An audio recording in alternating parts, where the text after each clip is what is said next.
अभी हम देखने जा रहे हैं एक बाइनरी नंबर को हम उसको इक्विवेलेंट हेक्साडेसिमल नंबर में कैसे कन्वर्ट कर सकते हैं। ठीक है ना, देखो यहाँ पे एक बहुत बड़ा बाइनरी नंबर यहाँ पे दिया गया है, वो भी फ्रैक्शन वाला। उसको हम क्या कैसे हम उसका इक्विवेलेंट हम हेक्साडेसिमल नंबर में कन्वर्ट करते हैं, चलो देखते हैं।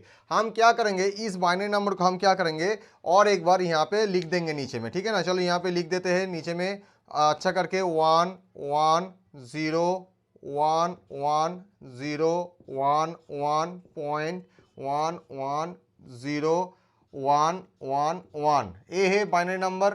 तो अभी हम क्या करेंगे, ये लिखने के बाद यहाँ पे हम यहाँ पे पेयर बनाएंगे। ठीक है ना, लेकिन कितना डिजिट लेके हम यहाँ पे पेयर बनाएंगे, जब हेक्साडेसिमल नंबर में हम ले जाएंगे ना तो वहां पे 4 करके बीट लेंगे। कितना, 4 करके डिजिट, मतलब 4 बीट करके हम यहाँ पे उसका पेयर बनाएंगे। ठीक है, जैसे ऑक्टल में क्या करते थे 3 बीट लेते थे, यहाँ पे लेकिन 4 बीट लेना पड़ेगा, मतलब 4 नंबर जोड़ के हम एक पेयर बना सकते हैं।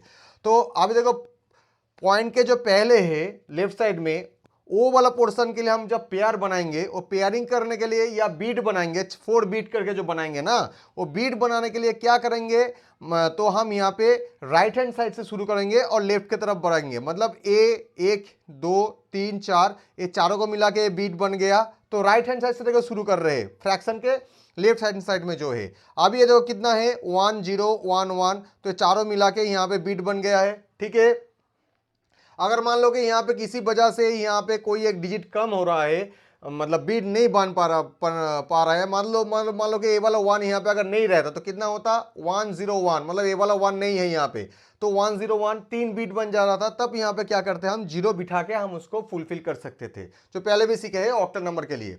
तो यहाँ पे देखो क्या हो रहा है, यहाँ पे फ्रैक्शन के बाद राइट हैंड साइड में क्या होगा, यहाँ पे भी 4 4 करके हम यहाँ पे डिजिट को लेके 4 बीट बनाएंगे, लेकिन लेफ्ट हैंड साइड से शुरू करेंगे। ठीक है ना, तो कितना हुआ 1 2 3 4, कितना हो गया 1 बीट।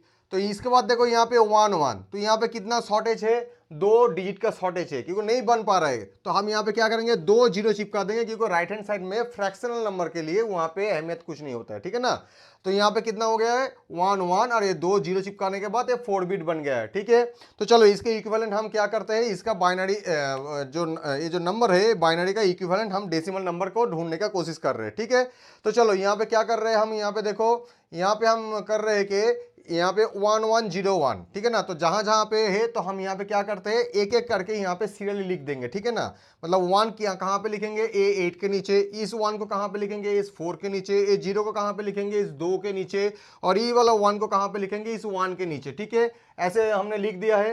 तो देखो जहां जहां पे 1 है उसको हम एडिशन कर देते हैं। तो क्या कर रहे हैं, 8 + 4, 2 के नीचे नहीं है, तो 8 + 4 मतलब कितना होता है 12, तो 12 1 कितना होता है 13।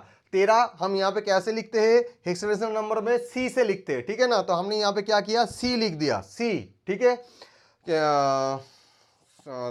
ए होता है 10, बी होता है 11, सी होता है सॉरी सी नहीं डी होगा, हमने गलत के बोला, यहाँ पे डी होगा, डी 13 होता है। ठीक है ना, क्योंकि 12 होता है सी। ठीक है, तो डी हो गया यहाँ पे डी, तो ए वाला कितना हो गया, यहाँ पे डी हो गया डी। तो अभी देखो 1 0 1 1, तो यहाँ पे 1 0 1 1 ऐसे हो जा रहा है यहाँ पे। तो देखो जहां पे 1 है उसको सिर्फ एडिशन करेंगे, तो 8 को एडिशन किया किसके साथ, 2 और 1 के साथ, तो 8 + 2 मतलब 10, 10 + 1 मतलब कितना हो गया 11, राइट। तो ये जो एडिशन करने से क्या हो रहा है 11, 11 का क्या होता है, हम यहाँ पे कैसे लिखते हैं, बी से लिखते हैं। ठीक है ना, तो बी लिख दिया इसके जगह। अभी पॉइंट लगा देते हैं। चलो यहाँ पे कितना है 1 1 0 1, तो यहाँ पे देखो 1 1 0 1, तो 8 + 4 मतलब कितना होता है यहाँ पे 12 12 1 13, फिर से 13 आ गया यहाँ पे, क्या बात है। चलो इसका वैल्यू हो जाता है डी। ठीक है ना, तो उसके बाद आ रहा है तुम्हारा यहाँ पे 1 1 0 0, तो 1 1 0 0, तो अभी कौन सा डिजिट को हम सिर्फ जोड़ेंगे, सिर्फ 8 और 1 को जोड़ेंगे, सॉरी 4 को जोड़ेंगे। ठीक है ना, क्योंकि यहाँ पे दोनों जगह पे 0 है, तो 8 और 4 को जोड़ने से कितना हो रहा है 12 आ रहा है। ठीक है ना, 8 + 4 करने से कितना होता है 12, तो 12 का इक्विवेलेंट जो हेक्साडेसिमल में कैसे लिखते हैं हम लोग, यहाँ पे सी से लिखते हैं। ठीक है ना, सी से लिखते हैं। तो ए जो नंबर निकल गया है, ए हो गया है, ए जो बाइनरी नंबर है उसका इक्विवेलेंट यहाँ पे इसका हेक्साडेसिमल नंबर। तो तो ऐसे बहुत आसान तरीके से हम लोग कोई भी एक बाइनरी नंबर को उसका इक्विवेलेंट हेक्साडेसिमल नंबर में हम कन्वर्ट कर सकते हैं। अभी कन्वर्टेशन करने के लिए तुम यहाँ पे एक जो चार्ट दिया गया है किताब को, उसको भी तुम पढ़ के ए वाला डिजिट को तुम याद करके रख सकते हो कि इसका ए वाला जो बाइनरी है को कौन सा इक्विवेलेंट है हेक्साडेसिमल नंबर का, वो भी कर सकते हो। या इस प्रोसेस से भी उसको तुरंत एग्जाम हॉल में बैठ के या कहीं पर भी बैठ के जब तुम कर रहे हो ये प्रोसेस, तब तुम उसको कैलकुलेशन करके निकल सकते हो। ठीक है।